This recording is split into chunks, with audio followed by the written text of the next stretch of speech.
Hey guys, Max Wardell, Head Martel from the Overhead Athletic Institute. First live Q&A, and look forward to getting some questions from you guys, seeing what you guys are looking to hear, seeing what you guys are asking today. Yeah, today we were working with some patients.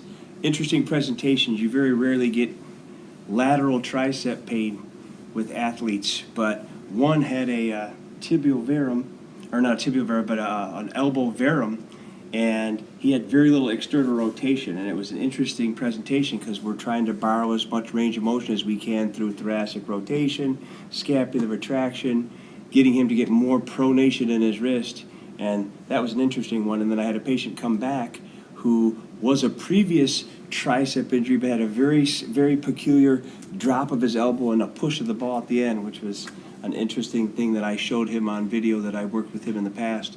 And then we've tried to modify his throwing mechanics as well. So just an interesting week. You know, I'm going to be opening up another therapy clinic in St. Clair Shores with my clinical director here. I'm in my Mount Clemens office with Max. Max has been here for over a year now. Yep. And he's recovering from his elbow surgery that Dr. Pompati did. It's the newest version perturbation of the Tommy John surgery. He decided to throw the weighted balls and slipped, which is something that, as many of you may know, I created a little bit of a hornet's nest. I'm not a proponent of the weighted balls, especially if you're biomechanically inefficient or you have long lever arm positioning in your throw that causes you to expose your shoulder or your elbow to excessive valgus strain or apprehension strain. You know, we see those used all the time, and I'm just not a fan of them at all. I mean, you could argue for some efficacy with making someone understand or develop proprioception to become more efficient, but you better have a very good understanding of where the shoulder and elbow needs to be at certain points of the throwing motion to be able to effectively utilize those for a growing population. I've had hundreds of shoulder athletes as a result of the weighted balls, and I've yet to see a study, and I know the people that are selling them, they're out there all day long bad-mouthing people that say you should use them, and if you disagree with them whatsoever, as I unfortunately found out, that they'll go in on a rampage about how many people they've worked with and how many people use them, and there's, you know, the people trying to justify them, but you know, in the medical community, you have to prove that something's going to be effective in order for us to advocate for it. So, looking forward to your questions. Clayton Cornell's on there. Okay. All right, guys. I see some more guys joining us. Drop some questions in the comments, and we'll do our best to answer as many of them as we can today. See some of you guys. Go ahead. Yeah. Any questions you guys got? Yeah, we're working with Max's elbow. We're doing a lot of Graston and functional massage, scar mobility, you know, shoulder internal rotations, everything for him. You know, he always had a little bit of a low elbow. We're going to have to see when he starts throwing whether or not that's something we can eradicate, which is what we're very close to our website launch date. We've had the website up as an informational. That's my original intent, was to have it be an informational website where people could go to find out more about specific types of injuries. Since Mac's involvement, it's become much more of a passion. I'm not very technically proficient when it comes to that.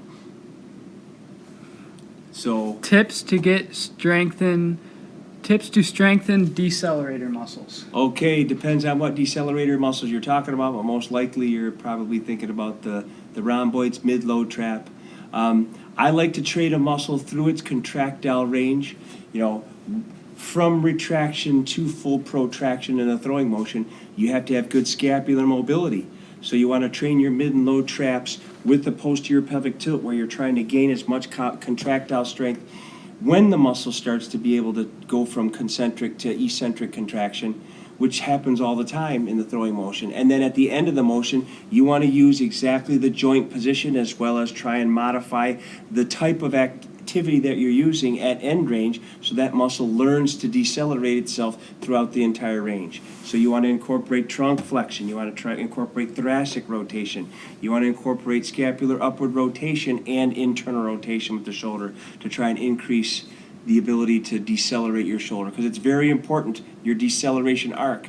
It's more important where your body is in the deceleration arc more than anything, but we'll do a ton of eccentric training in a lunge stance, or we'll do a sideline deceleration row with maximal internal rotation and glenohumeral depression. So we've shown some of those. Yeah, and guys, on our on our Instagram, we have a few exercises, but if you go to our website and go to Rotator Cuff Complete, we have some very specific decelerator training on there in our Rotator Cuff 12 Rotator Cuff Complete. And yeah, we've got an advanced program that we're doing with the corrective exercise program. The whole point of creating that program was to try and use what we consistently saw, or what I consistently saw with throwing athletes, the deficits that caused injury, and then create an exercise program that was purely about positional acquisition and also specificity of the type of muscle contraction, to use corrective exercise to prepare your body for the violent contractions of the throwing motion, and give you also rotator cuff exercises as an addition, so that I could feel comfortable that people were being trained in the right way, and then use what we've done with the phase-specific throwing program to get athletes more efficient, safer, and potentially reach the limit of what they're capable of. so we just got another interesting question. Okay. How do you improve pitching mechanics? How do you improve Very pitching broad question. but- Okay. Well, with regards to Max, you have to identify where your deficiencies are. Slow motion analysis on video is phenomenal. The biggest thing that you can do is actually look at how you move. That's why watching how your body progresses through the throwing motion tells you a lot.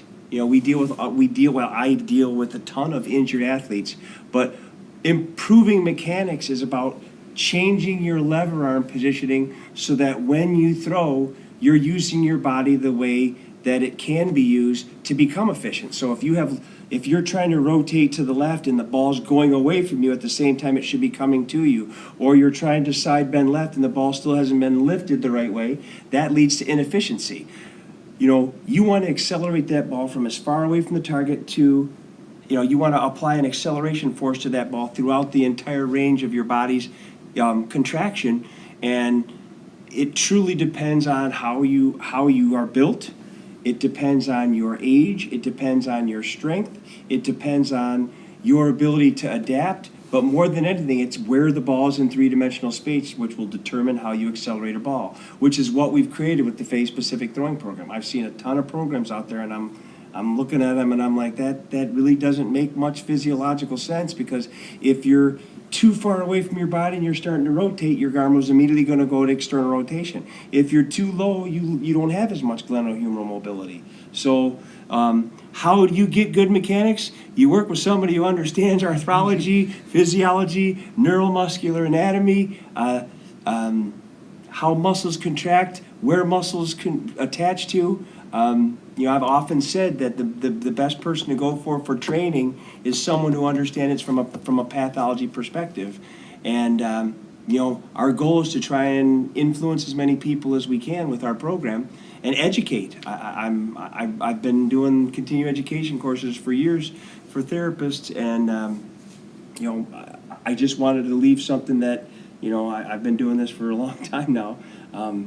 I just wanted to create something that I thought people could truly benefit from and would help people be safe. But, that's a very broad question. I would say the best thing that you can do for mechanics is make sure that your wrist is inside your elbow and your elbow's moving towards in front of the scapular plane before your shoulder externally rotates. So if you want one thing that I work with, that I do more than anything, it's training that position, which is basically our ER apex. So. Yeah, and guys, when you ask that, something we often do to alter mechanics is initially we'll put them in the position that we want them to be in at that specific point in the throw and have them begin the throw and initiate the correct way from that position until they can internalize it and feel where their body is in three-dimensional space, and then try to move sequentially farther back and ingrain that new movement into their full throw. Couldn't have said it better myself. You know, I've had the luxury of working with Max here for over a year, and I'm looking very forward to him graduating from physical therapy school. You know, as a former college athlete, you know, I've been injured, he's been injured. You know how much effort it took to come back from your injury, but it truly is. There's a ton of research that shows proprioception and kinesthetic awareness has to be developed over time, and that's the whole program. If you have the ball in one spot at a certain point with everything in the right position, and you initiate the throw from that position, that develops a positional sense. Some people call it, you know, muscle memory, which is true, but it's more about how your body learns to be in that position, and then it becomes easier for your body to replicate that position, which requires less attention to that position from your brain. So it's both things. It's the afferent and the efferent pathway being, you know, becoming more efficient as you throw. So we've got it all the way through in the throwing motion, and randomization, it all comes into play. But, you know, that's why we're so excited about, I've done this for years with injured athletes. I'm so excited about how it's going to impact people prior to injury, because it's, you know, it's where I think it's best suited is before an injury. The re-injury rates with athletes is horrible, especially with labral surgeries, and it shouldn't be. You know, it's because people go back and throw the way they did prior to their injury. So. Or they go back and throw prior to being ready to throw, physically ready. I mean, we see that a lot here where kids they're anxious to get back on the field, and obviously we've both been through that as well, and then they're going out there and throwing at a showcase or throwing in a game or practice, and we're like, hey, no, you're not ready for that yet. That's why we use percent exertion. You know, one of the most catastrophic things I've seen is, okay, if you've got an athlete who's 15 and you've got an athlete who's 18, there might be an 18-year-old or a 17-year-old who's less developed than a 15-year-old, and then you're going to put them on distance changes, and 60 feet to 90 feet to 120 feet for one athlete can be 85% for one, and it can be 55% for another. So that's why all of what we're doing is on the plane that we want you to be training it in, and also as a percent exertion, which I think people have a pretty good innate awareness of. And then from there, you modify mechanics. Yeah, so we just got another question. Guys, keep dropping your questions and we'll get to as many as we can. Clayton says, what are your chances of re-tearing a labrum? Re-tearing a labrum, well, it all depends on how you throw. If your body goes through a position where you're much more efficient, you strain the labrum differently. You know, when I was doing cadaver studies in PT, I was looking at, you know, it was funny, everybody else was doing the cadaver studies for everything, and I was sitting over there in the corner jerking the shoulder around and pulling the scalpel and resecting and, I was like, okay, what happened to my shoulder? The likelihood of re-injuring your labrum depends on how you throw. If you can modify your mechanics and make your lever arms more efficient, you don't strain your labrum the same way as what you did. And I know Clayton's actually a patient of ours, so I can tell you right now that if your arm's behind the scapular plane and your elbow's low and you're leaning left, you can see what that does. Versus if I get my arm out in front and I use my body as a catapult, or I like to say a trebuchet, it's the same thing, the body, you know, you hit the wall, your leg extends, and everything catapults forward. If you're closer to your center of rotation, if your body's being used efficiently, you're strong in your decelerators, which you're close to, but you still have a ways to go, you're reducing the likelihood. So, you know, depends on what the physician had to do when he originally went in there and did a surgery. If it was a debridement, if it was something where he had to anchor it back down, that's why I'm doing what I'm doing, Clayton, is you have to make sure you're as efficient as you can and doing everything you can to reduce the likelihood that you're going to re-tear your labrum. But given what I know about you, I'm very confident that you're going to do very well, because you've proven that you have a great kinesthetic awareness. You've proven that you can make yourself efficient. The key is making sure that you take enough time to get yourself back the right way and not rush it. which is what I always see, especially with the younger athletes, because they're not monitored like I was. You know, I had someone watching me throw, someone videoing me throw, someone having me on every pitch. They were, you know, I was on a very strict protocol, and I didn't change my mechanics, and my arm would start to hurt. So I was ready to kill somebody back then because I had to sit there and watch guys who I had played with, who I was ahead of, all of a sudden catapult over me because I was injured and there wasn't anything I could do about it. You know, so it's an unknown answer, but you're doing the right thing, modifying your mechanics and keeping your rotator cuff strong, and it's up to you how much you want to make sure you keep training the right way. James Targus. Hi. Who's that? He's my buddy's brother. Okay. No, also, from things I've read and from talking, when I actually tore my labrum, my orthopedic surgeon said when the tear is almost like if you cut with scissors, when it's sliced like that, it's much easier to repair and heal versus a chronic tenuation where there could be fraying and various other things. So because their only thing to do there is debride, you know. And I mean, the goal of a surgeon, especially with the throwing athlete, is to do as little as possible. You know, they don't want to go in there and do a lot. You know, they want to do as little as they can. You know, the more damage there is, the harder it is for them to fix. But sometimes a clean cut is actually easier to do because they just sew it together and they retract it and then they anchor it in, and then, you know, with what they do now, those things resorb into the bone. It's awesome.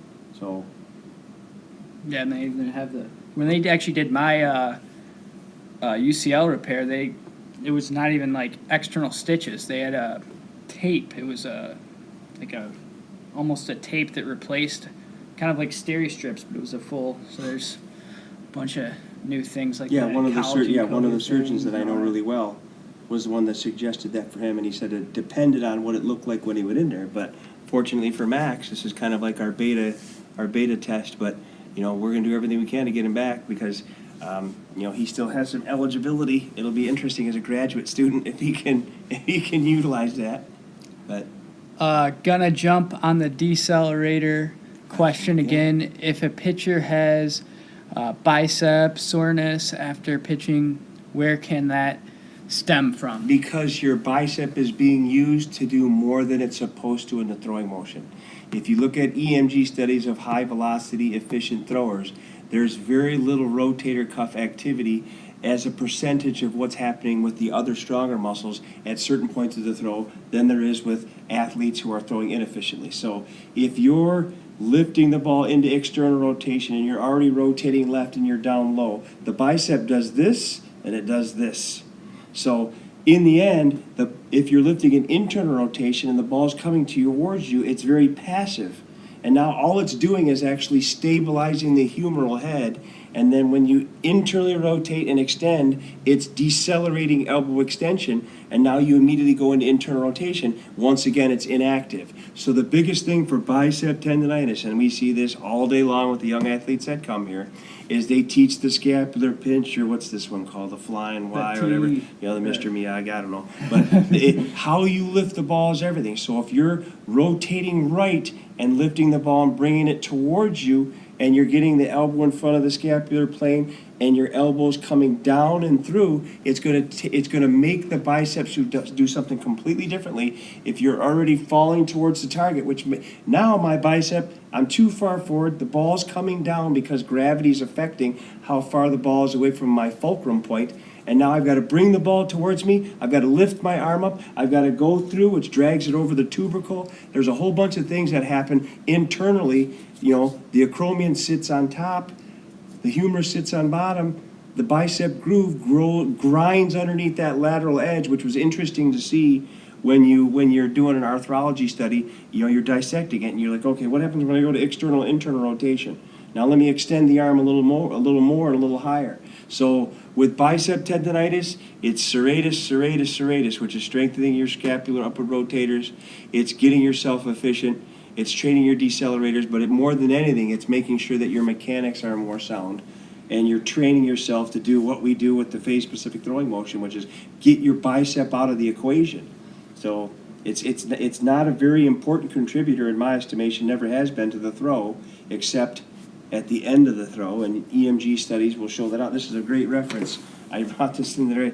I just found this. I've been looking for this for years. So I got the old one, but this is the Wilk and Andrews athlete shoulder. It's a great reference point. I mean, there's some of the things like, okay, that's an academic viewpoint. That's not someone who's been through it practically. But the exercises and some of the things that they use as examples of how to train an athlete, I'm like, well, you're missing a lot of stuff. What was that movie with Rodney Dangerfield where he's in the class? Oh, Back to School, where he's back in the class. I always feel like that when I go to a continuing education course and somebody's telling about the serratus training or mid-load trap training, and I feel like Rodney Dangerfield in that economics course. You missed a lot of stuff. I always feel I don't ever say anything, but I just go because now as therapists we got to go to continuing education courses. And I'm always open to somebody who can challenge me. I really am. I look very forward to it. And I'm invited on some podcast or Yeah. like I said, you're dealing with a technical moron here. I don't know any of that stuff, but Yeah, we're looking to go on some podcasts, or Ed's going to be interviewed yeah. soon. And So. then I got what was the South Koreans that wanted me to be in part of their South Korean baseball league, and we had some issues with translation Yeah, and I don't know what he was trying to ask me. Google Translate. We didn't really know, but he was a doctor with an MD in South Someone with Korea. the South Korean national South something. Korea. Baseball. He was an orthopedic surgeon out there, and we didn't really know what he was asking. I don't know. Yeah, I've got a meeting this week. We're going to put the final touches on the program that we're going to have available at all the health quests. My goal is to actually use it at more than one more than more than my physical therapy company. But I'm meeting with 15 orthopedic surgeons on Monday to discuss how we could potentially be partnered together to where athletes could use the Overhead Athletic Institute and at the same time not be in a competitive situation for PT.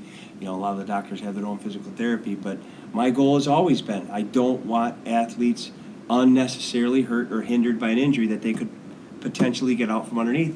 And I just had an athlete, what was the one that I had the other day, went to another physical therapy company. I did an evaluation expecting them to be able to throw, which happens to me a lot. But when it's not something I can control, I'm like, okay, this shoulder's weak. They didn't do any glenohumeral mobilizations in any direction. They had him doing TheraBand exercises in different planes. They had him doing one where he was going up the wall. I'm like, what technically does that benefit an athlete? Because that's taking you through impingement. And I'm like, okay. And I try to be as, I don't know what the relationship with the patient is to the person who maybe owns the therapy clinic or who knows how, but it was catastrophic. I'm like, you got to go back to therapy. So I sent him to one of my physical therapy clinics, and I'm keeping in contact with the clinic director there, and he'll be a client of the OAI soon. But we watch his mechanics. I'm looking at his rotator cuff, his strength, his mobility. I'm like, this is someone who should not be throwing yet. You're not prepared to throw. To sit there and have you throw with the condition of your shoulder and the weakness is just going to end up being a bad result. You want to go into a little bit about screening all the athletes and when they come in initially before we have them do anything? Well, it's different when I have someone who comes from one of the therapists that I've trained. Well, yeah, but I mean, in general, having the athlete be screened as for what their limitations and things are before we can change the mechanics. He was a student of mine and then was a tech of mine when I first started out, and he owns my Mount Clemens office, and he's phenomenal, and he actually went through the SFMA program, which is a great adjunct, another continuing education course where they do an entire screen, and they have pass, fail, they break it down into categories of functional, dysfunctional, painful and dysfunctional. And so, when I'm working with athletes, I take them through an entire movement assessment where I look at their scapular mobility, I look at their range of motion, their cervical spine. I've had athletes that don't have dorsiflexion in their ankle and they're injured. We just had a kid today that first one I've seen in a lot, and it landed everted, and then Max picked it up. So something that okay, let me take a look at his hip internal rotation. So we did a quick assessment on it. So we go through the entire assessment, but that's top to bottom. So we do that when we have someone who comes to me out of the blue and we watch the way they move. You look at their hamstring flexibility, their hip mobility and closed chain. You look at how they lunge. You look at how they rotate. You look at how they squat. You look at how they squat with their arms over their head. You look to see their freedom of movement, their stability. And then from that, you say, okay, here's what I've documented here in this assessment. Now I watch you throw, and it's becoming more and more evident to Max as he works with my athletes, is, wow, that's why you had that specific fault, because you don't have any thoracic mobility and your hamstrings are tight. Or you don't have any pronation. Yeah, we have a kid right now, Yeah. the one with the tibial, with the, why do I say tibial? I don't know. But the ulnohumeral verum, and he's got no pronation. Now here's a guy who may not have as much distance because he's already built like that. You know, who knows what it looks like inside. But now this is an athlete who doesn't have a lot of valgus mobility. I've looked at his radial head, because sometimes you can go from the distance to the radial head and you can see, okay, what's the gap there? Is there a lot of mobility? But he doesn't have any pronation. He doesn't have much mobility in his shoulder already. He's a football player. He's a catcher with the football player's build. So in that instance, you got to get that guy way, way, way into scapular retraction, way into thoracic extension, and then, you know, your goal is to try and modify his mechanics, but it's very, very difficult. So, you know, we look at the entire movement pattern, and then from there we address the throwing mechanics. And I mean, I've done it for so long that I can see things very quickly. But it's nice to have peculiar cases like we have this week, where, okay, I gotta go back to the drawing board and look. I gotta think, like, okay, what actually is going on with this athlete? Why is this hurting? You know, where is this load being placed on this tissue? And, you know, we just found out that he does have a little bit of a tear, which makes things more complicated, especially from someone who, you know, Max was thrown with a labrum tear without pain. And a partial tear of the he changed. PCL. Yeah, he changed the way that he threw, because I watched him immediately. I'm like, you're putting too much stress on your shoulders. No way you can last. And frustratingly enough, you know, it was a throw outside where he slipped on his foot that tore up his elbow. But that might have been something that was, you know, waiting to happen. You can't know. It's impossible to predict. But you deal with the athlete when you see him, and then based on what you see, you do the best you can to develop a plan, a strategic plan to address all of the functional deficits and then the mechanical deficits side by side, which is the whole point of the online program, giving athletes an opportunity to address the common biomechanical faults that we see in so many athletes, and then address the mechanics, give you a rotator cuff strengthening program that truly will strengthen your rotator cuff, not just your deltoid, and develop a bad movement pattern. And then from there, you know, do the best you can to try and be the best athlete you can. So it always boils down to hard work, always. You guys got any questions? If you're just joining on, make sure to drop them in the comments. We're getting to as many as we can on here today. Not many. It's our first one. Yeah, not many, So but that's okay. You know, yeah. We'll keep doing it. You know, I mean, my goal, like I said, is to make this program Yeah. something that can educate as many people as I can.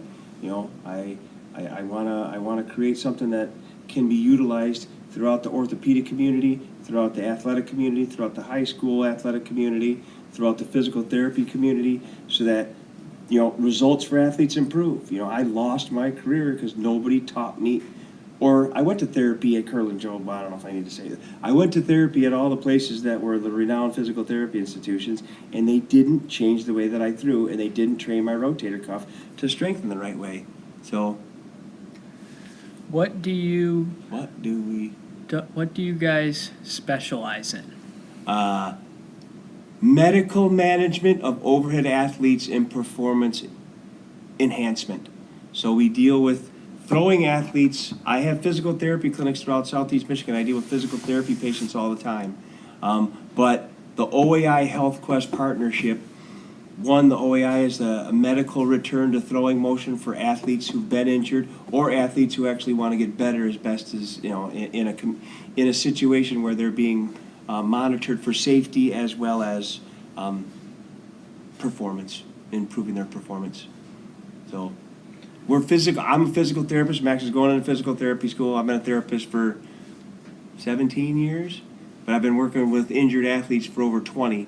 And Okay, so how do you feel about players diving in the outfield to make flashy plays? How do I feel about it?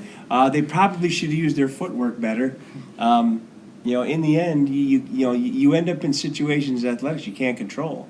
I mean, if it's the end of the game and it means going to the championship, if they reach out and that ball comes or curves underneath, there's nothing you can do from that arm being rolled underneath.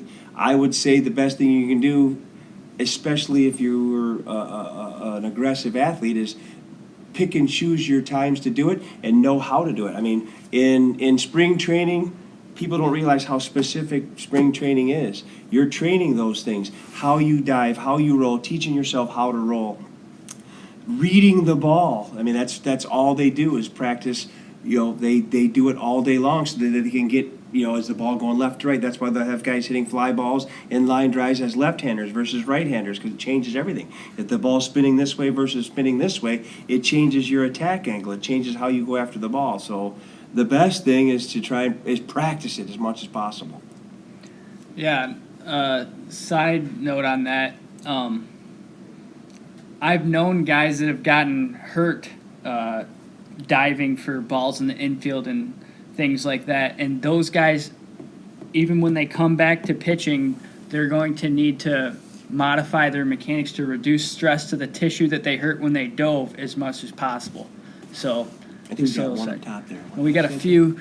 Somebody asked how important is the follow-through position. The follow-through determines everything. If you've reached the internal rotation apex and the external rotation apex at the right time, depending on whether or not you're going from more of a transverse plane or more of a diagonal plane, the follow-through is everything. If you have good mobility in the follow-through, you can actually elongate your deceleration arc. You can dissipate forces to the posterior rotator cuff. You can make sure your posterior cuff is doing more retraction of the shoulder in the socket versus internal rotation. Deceleration. So the mobility of the deceleration is everything, which is all we train all day long in physical therapy and through the transition program to the OEI. So it's very important. It's extremely important, but you got to know how to train it. What do we got next? We got what would be the benefit of bringing my healthy pitcher to you guys? One, we'd be able to see whether or not there was something that could potentially be not necessarily dangerous, because I've told you, there's a ton of athletes who's thrown incorrectly from a medical perspective and an internal arthrological perspective, but they might be made more efficient. So it truly depends on the athlete. But I have athletes come to me all the time who are injured, who have found out about me through someone who they knew who was injured, and we work with them all the time. The biggest thing you can do is set them on a pathway of corrective exercise, teach them how to throw more efficiently, and potentially, and that's what our goal is, to always correct and create. But if there's any biomechanical inefficiency, even in a young athlete, they're not maximizing their potential. They're not reaching the limits of what their body's capable of. The throwing motion is about pitching acquisition. It's about position acquisition. You can do plyometrics, you can do med ball throws. I know what is done out there. A lot of my athletes are working in conjunction with their team or their fed team, and they're at some of the sports complexes in the area. And like that really isn't helping you become a better thrower. That's helping you throw med balls into a wall, and that's helping you do a bunch of plyometric lifts. But in the end, it's such a specific movement that you got to train it that way. So the benefit to your athlete is unbelievable. We work with athletes all the time who aren't injured, and that's the whole point of the online program. I can only see so many people. I started out with 2 therapy clinics. Now I have 20, and I can't deal with it. I mean, that's why it's so nice to have Max on board working with some of the athletes after therapy, because I can't keep up with it, and I'm getting old. So do you guys do video analysis? absolutely, that's part of our new program. So we're going to have a portal online eventually for the video analysis. At this point, we're going to do it. We already have our specific fixes done. So if you're looking for video analysis right now, shoot us an email, and we'll get back to you with all the specifics on it. And what's the process is going to be is you send your video, we analyze your video. We have to have 2 very specific views. Yeah, we're going to have 2 So I need a 45-degree anterior view with the fastballs and So, breaking balls. To put that in layman's terms, like Yeah, okay. maybe where if you're right-handed, where the third base dugout is, left-handed, where the first base dugout is. And then there needs to be one from behind or in front, because I've got to be able to assess whether or not there's early lateral trunk lean, if there's not enough extension or enough lag, where the arm is in three-dimensional space, so I can see all those things.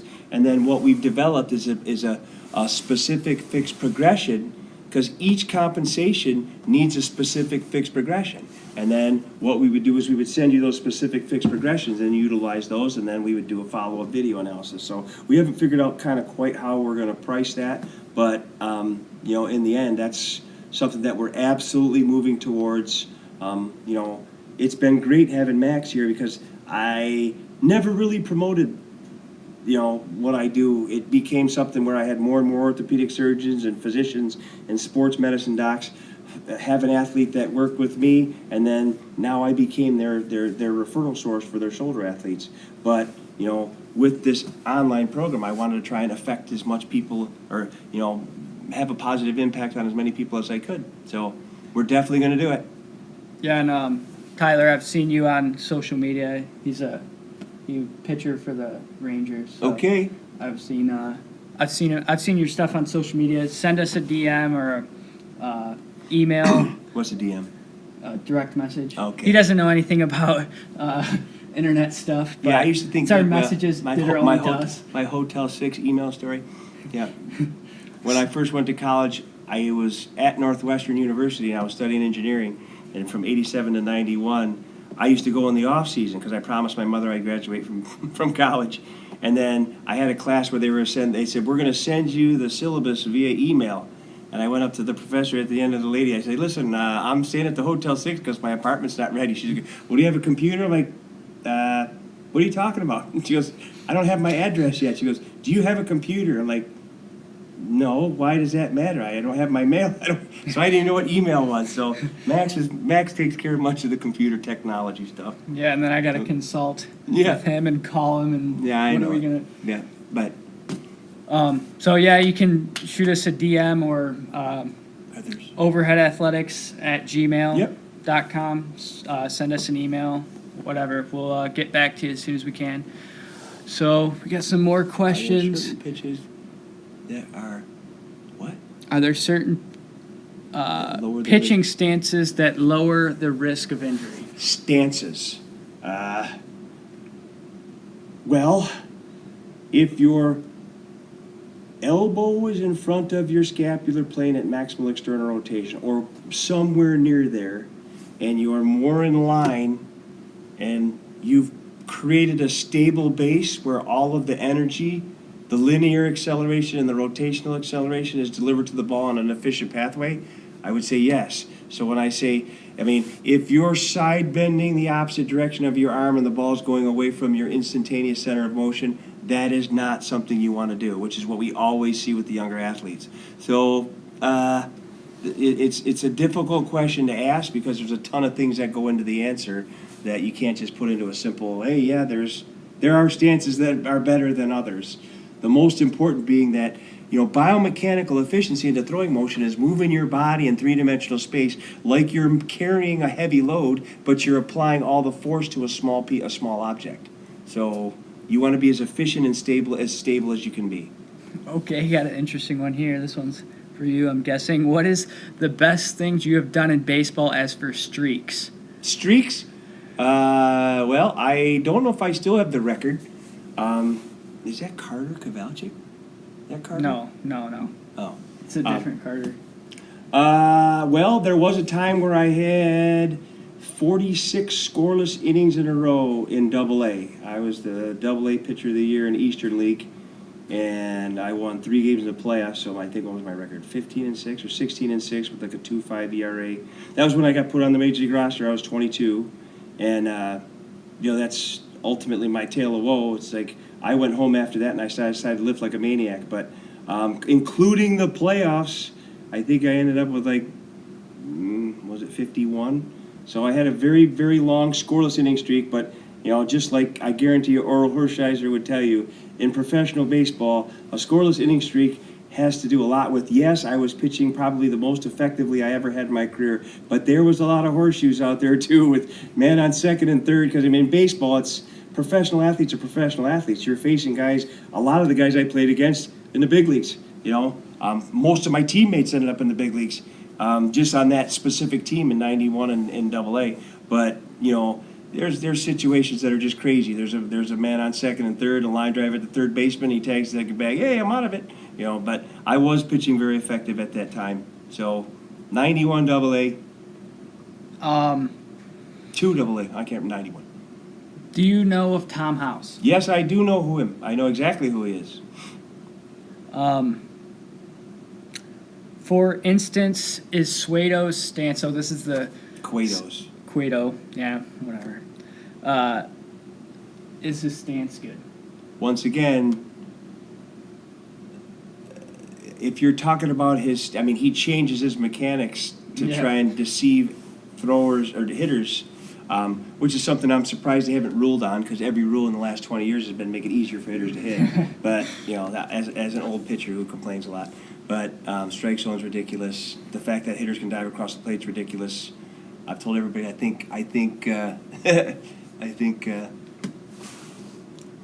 losing it. I think Ken Griffey Jr. ruined baseball because, that's just my own perspective. But when you're talking about stance,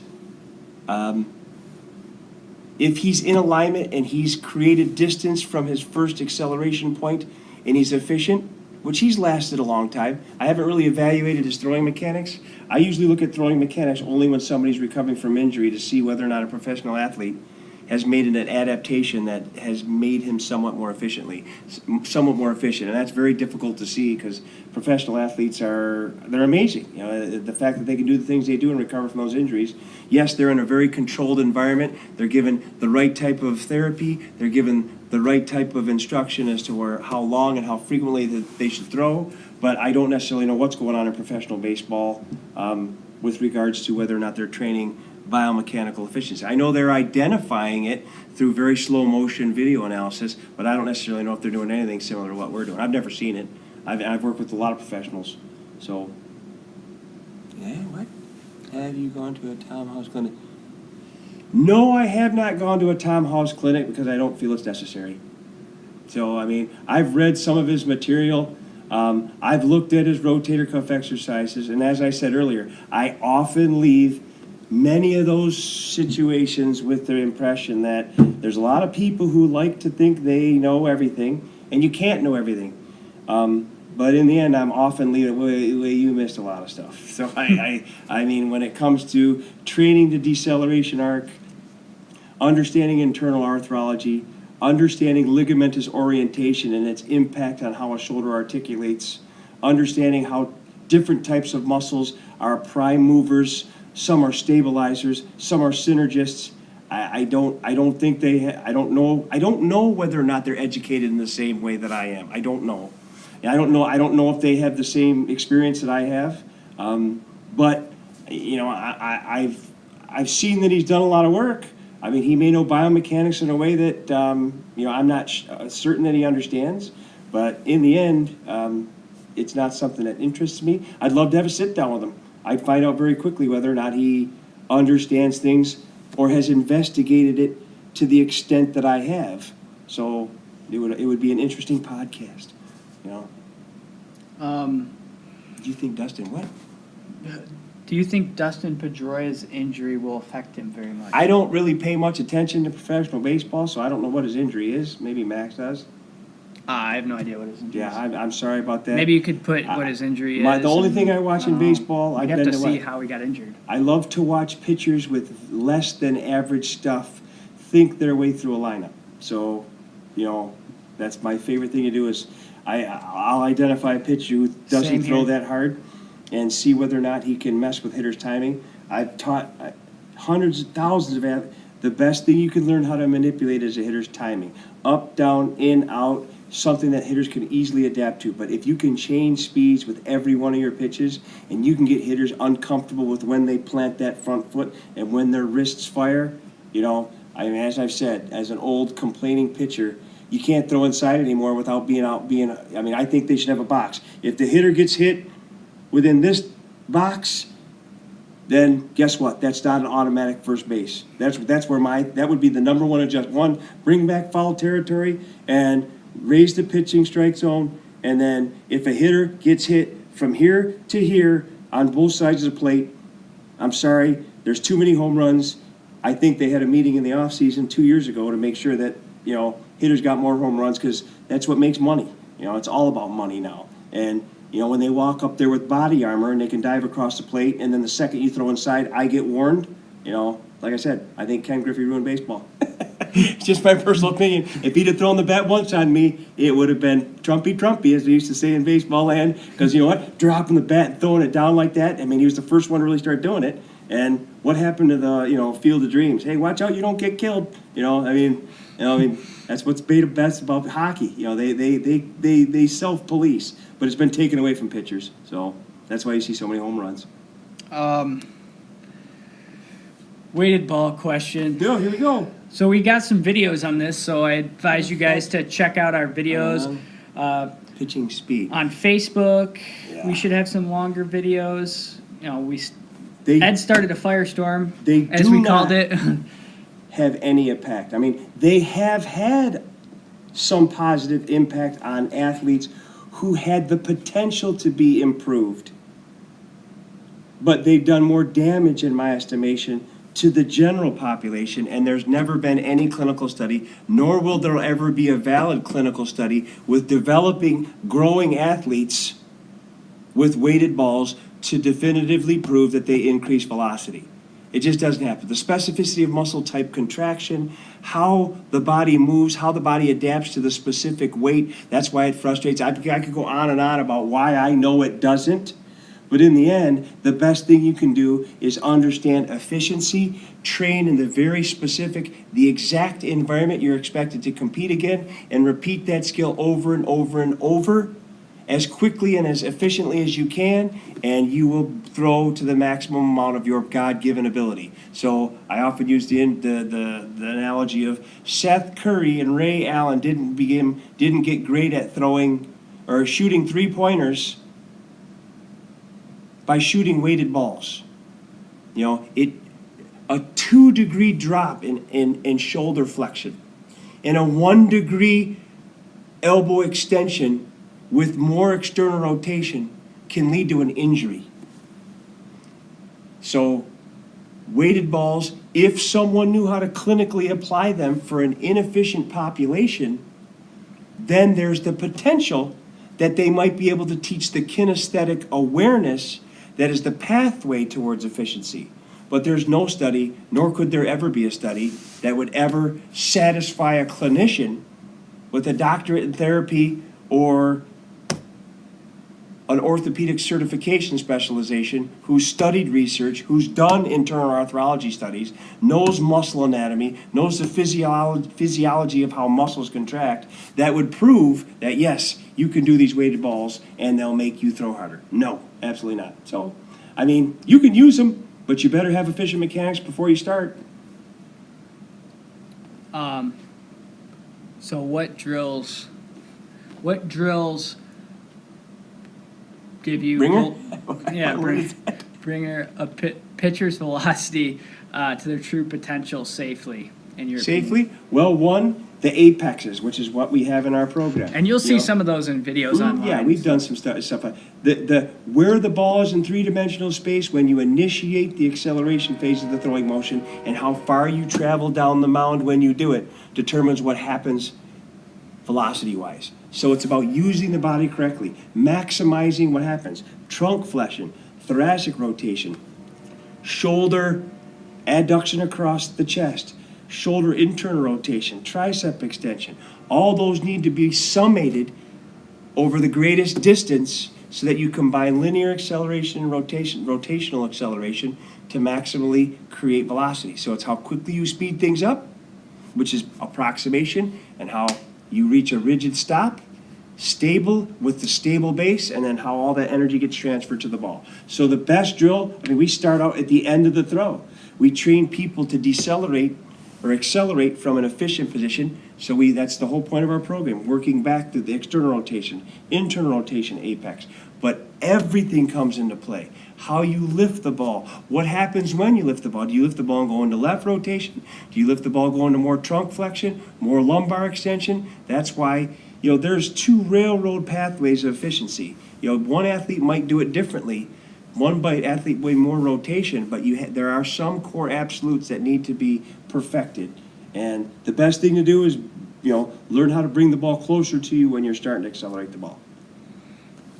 I have to leave. Thank you. Lovely. Glad we could answer some of your questions. Sorry about my repeated terms. Actually, it's funny, since doing the videos, I've realized I say actually too much. I say You know, so we're working on that. So, hey, we really appreciate it. This is the first time we've done it. We're going to probably have some more specific topics in the future, but, we're really excited about the program being online. There's going to be different variations of it, with and without the corrective exercise, an abbreviated throwing program for athletes coming back from injury, and then also the video portal. So really appreciate it, and we want to promote medical management of overhead athletes. Yeah, and I just wanted to say, guys, we're trying to get you guys a bunch of free information, free exercises and things that we see in the clinic and things we use training athletes on all of our social medias. So, I mean, it'd be in your best interest to look at our, you're on Instagram, but look at our Facebook and our YouTube. We're posting a ton on YouTube. Yeah, and you'll see what we do. I mean, there are people out there who are opponents of static positioning and pitching drills. That is absolute nonsense.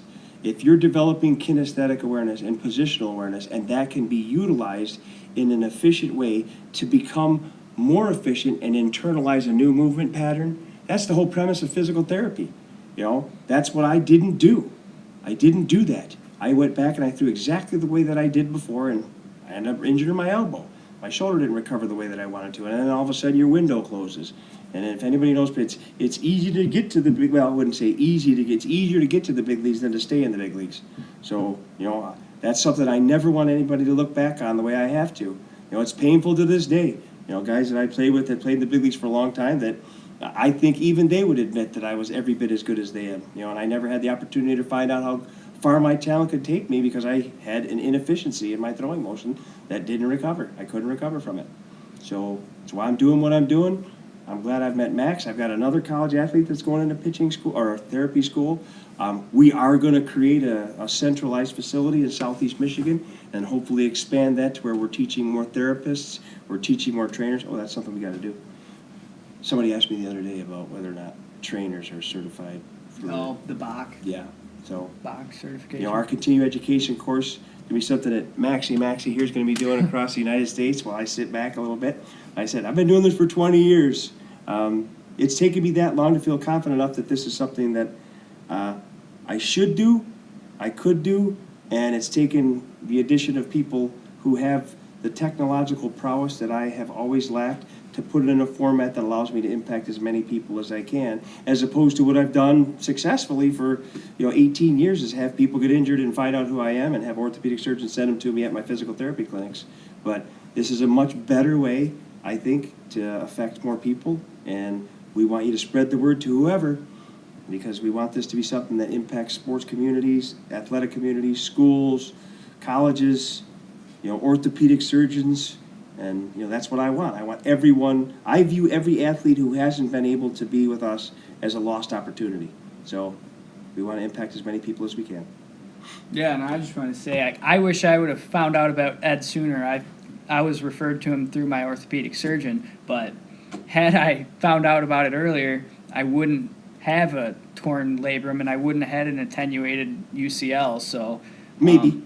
You can't speak in absolutes, but yeah, I mean, the one thing about medicine is it's a practice. Like I said, you can have somebody who looks beautifully efficient, and they can end up with an injury, and that could be because of the way that they were born. That's the one thing when you do cadaver studies, you look at it like, oh wow, look at how much tension this ulnar collateral ligament has, versus you go to the next one, oh wow, this one has a lot of play in it. Now these are a lot of times older individuals, but I mean, it's the same thing. You can't do it. I can't say, hey, let me look at your internal arthrology, but you could make, the prediction that, okay, you look at Max Scherzer, not very efficient because but he's never been injured. He throws 97, 98 miles an hour. God gifted him with huge, long, illness and the ability to have laxity in his joints, that he learned how to maximize contraction. And then you have an athlete that, has multiple injuries and never recovered from them. So, I mean, everybody's different. So. Yeah, we're going to sign off soon, guys. Yep. So if you have any questions, drop them down real quick, and we'll try to get to them we appreciate as soon as possible. Today. Yeah, and we appreciate everyone that's come on already. It's kind of fun. Yeah. Usually I'm trying to choreograph something because he tells me I need to make a YouTube post, and I feel like and he can't say the intro or the exit part. I feel like a one-arm wallpaper hanger. Can't do it. I mean, it's not my style, whatever. But I'm getting better at it. But in the end, this is the kind of stuff that I enjoy. Just round tabling mechanics, round tabling exercises. What is the first step to seeing you? What is the first step in to seeing you? I'm guessing coming to see you. There would be, where are you at? Contact us. Yeah, contact Gmail's us through our Gmail. Probably we got a kid coming from Mexico, right? In the Mexican League. Who was that kid that was the one? I don't know his name. But or his whatever, yeah. So, since we've been doing this, it's Texas, been happening. So he's in the Texas League? No, somebody's coming from Texas this summer. So yeah, I mean, we're in Southeast Michigan. I have physical therapy clinics from, Oakland County to Macomb County down here. But to see us, I mean, the best thing is just contacting us through our Gmail, and then if you're in Southeast Michigan, it's Rochester. Okay. Rochester. Yeah. Perfect. Contact through our Gmail, and then we'll contact you back, and then we'll see what we can set up. We do throwing assessments. The biggest thing is the first functional movement screen to try and look at how you move, whether or not your rotator cuff needs strengthening, whether you have a lot of mobility in your shoulder, and then from there we go right into the mechanics. And we often tell people when we work with them at the OAI, depending on what we see, there's an average amount of time it takes us to give you a system so that you can constantly reference it, so that you don't need us anymore. Our goal is to always get athletes to the point where they can auto-correct, they can self-correct. They can look at their own video and they know what they need to do because they've done the positional phase-specific throwing program, and it gives them the best opportunity to constantly move it back. I just had a college athlete. Where does he go? Indiana State, whatever. Indiana Tech, and he came back, and I didn't have any video stored, but he knew from what we had worked with that his arm started to go a little bit more lateral and low. He started to develop shoulder pain. We got him fixed up. I just got a text from him. He's back to 86 to 88, and he's hoping to be the number 2 pitcher this year. So efficiency is the way to velocity. That's it. What you're capable of, thank mom and dad, but, we'll get you there best we can. So, guys, thanks again for all the questions. We're going to try to keep, think of some if you think of questions after this, don't be afraid to contact us or save it for the next live session. We don't know when that'll be, but we'll be doing another one at some point. So you can save it for that. Contact us. Check out our other social medias. And we're going to definitely let people know, all the people that have contacted us through their emails and stuff like that when the program is being launched. So, this is all new to me. I've got a marketing department for my therapy company, but this is online marketing and all the social media, and this is a brand new arena for me. So I'm navigating it for the first time in my life. I've never been on Facebook. I've never done it. When someone opened it up for me, I did.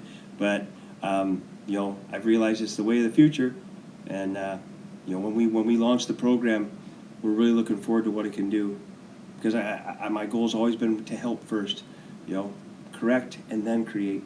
It's our motto. All right, thanks, guys. Okay. We're going to sign off right now. Thanks.